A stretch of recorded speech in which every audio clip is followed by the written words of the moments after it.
Hello friends of Moore Public Schools, and may the 4th be with you. This is David Burton, and I'm here to give you an update on the third week of our district's PD at the Capitol. On the legislative front, there was not a lot that was discussed this week that directly related to education. There were a couple of bills that suddenly grabbed our attention due to last-minute amendments or committee substitutions, which significantly changed the focus of the bill.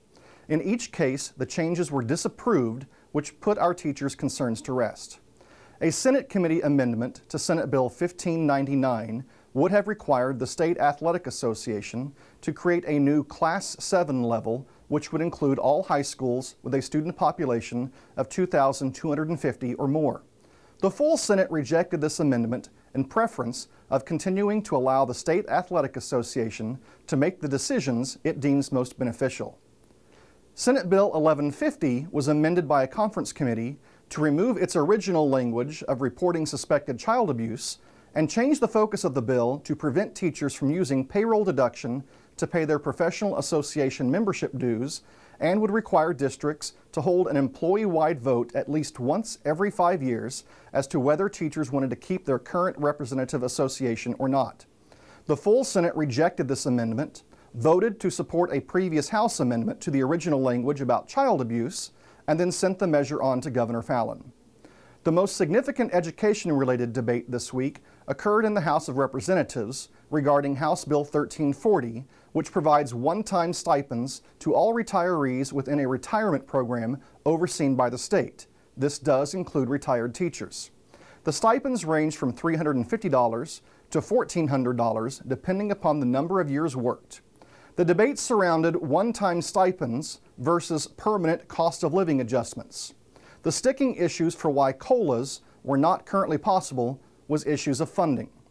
That is pretty much it for the highlights of legislation related to education. Yesterday evening, the legislature adjourned the 2018 legislative session. Now Moore Public Schools is focusing on the future. The most important next steps revolve around the 2018 election season. I'm sure you've already started seeing campaign advertisements on TV. Some of you may have even already begun receiving campaign brochures in your mailbox. This election season is shifting into full throttle as campaigns for the primary elections on June 26th have kicked into high gear.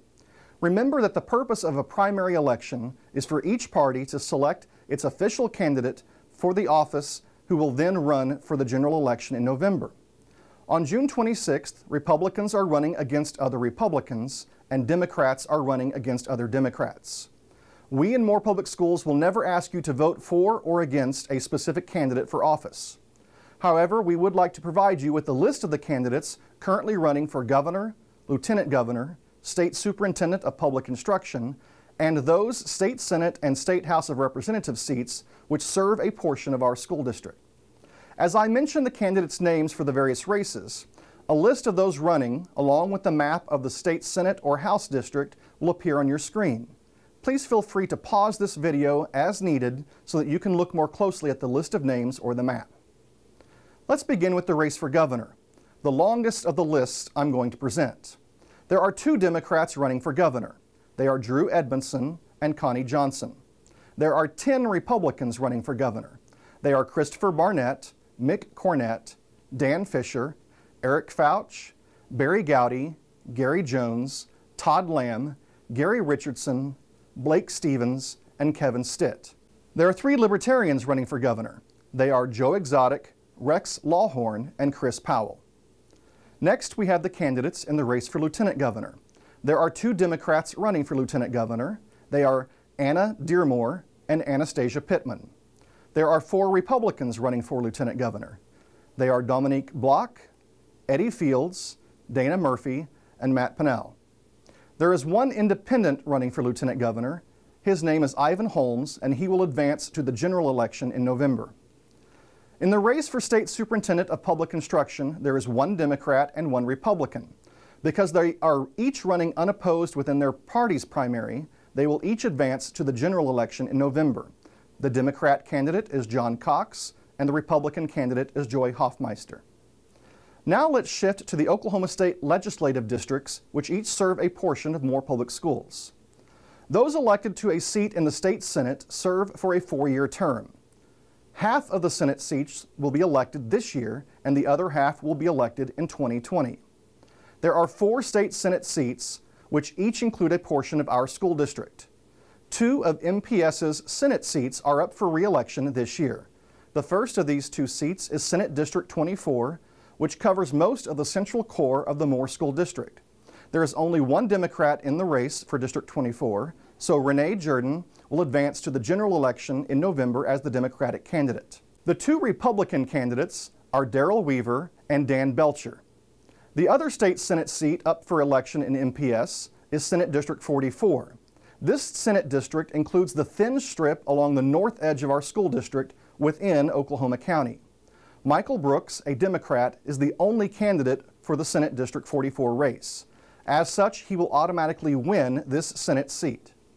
With their Senate seats not up for re-election until 2020, Republican Rob Standridge will continue to serve Senate District 15, which includes the areas of our school district within Norman city limits, as well as the areas east of Sooner Road, and Republican Paul Rosino will continue to serve Senate District 45, which covers the areas of our district in between Districts 24 and 44, and the areas west of Interstate 44. The final group of elected offices are those for the State House of Representatives.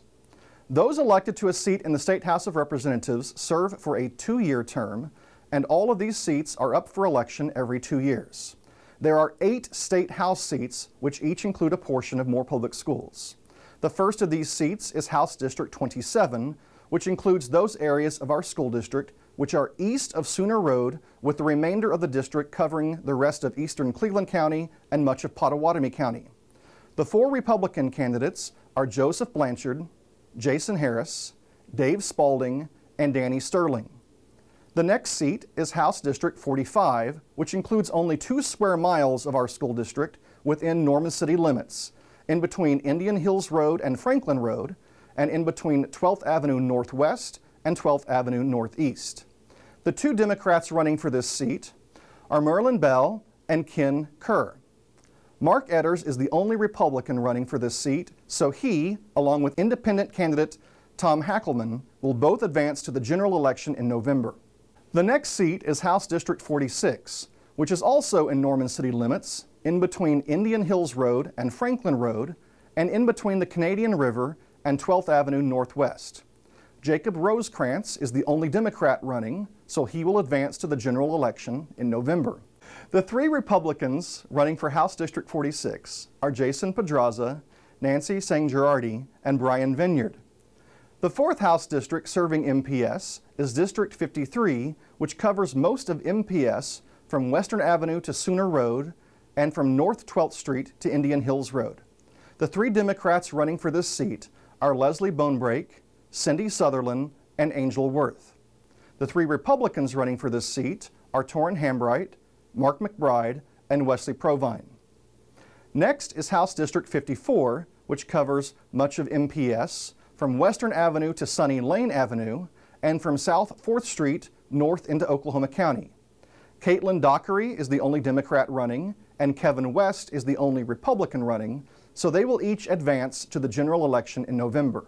The next House seat is District 90, which covers the areas of MPS west of Interstate 44.